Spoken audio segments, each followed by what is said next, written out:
गणेशजी नाईक साहेब यांच्या वाढदिवसाच्या निमित्तानं दशरथ भगत मित्र परिवार, नवी मुंबई पुनर्वसन सामाजिक संस्था, इच्छापूर्ती स्पोर्ट्स क्लब, ज्येष्ठ नागरिक पाम बीच सोनकार ज्येष्ठ नागरिक सेवा संघ,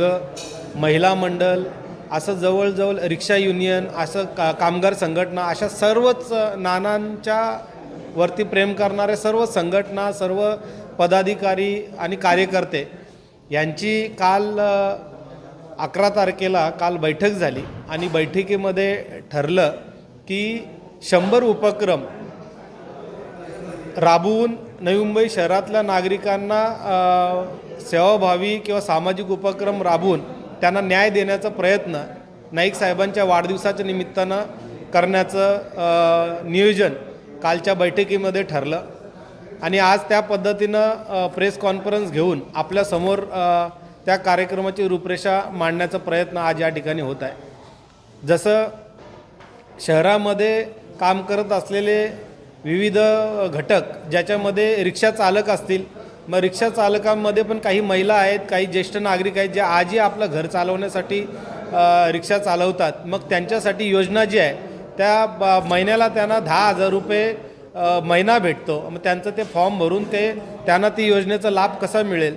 त्यासोबतच ज्या महिला आपलं घर चालवण्यासाठी रिक्षा चालवतात त्या महिला रिक्षा चालकांचा सन्मान कसा करता येईल, अशा पद्धतीनं अनेक उपक्रम ज्याच्यामध्ये स्वच्छता अभियान आहे, वृक्षारोपण आहे, आरोग्य शिबिर आहे, क्रीडा क्षेत्रातल्या लोकांना प्लॅटफॉर्म तयार करून देणं, ज्या आता नव्याने कराओके संदर्भात काही लोक जे आपल्या आवड असलेल्या त्या गाण्यांचा लाभ घेण्यासाठी कराओके स्पर्धेमध्ये भाग घेतात, अशा लोकांना प्लॅटफॉर्म तयार करून देणं, त्यासोबतच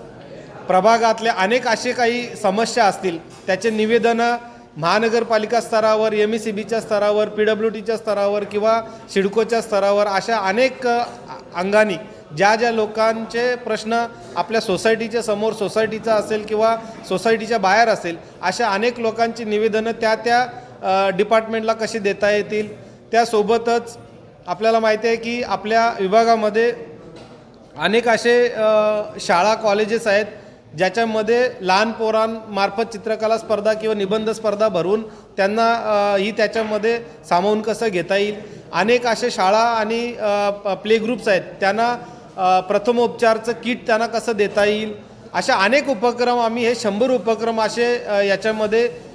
प्लॅनिंग केलेले आहे की जे 15 तारखेला चालू होतील। 15 तारखेला संध्याकाळपासून आम्ही जे चालू करणार ते 2 तारखेला संध्याकाळी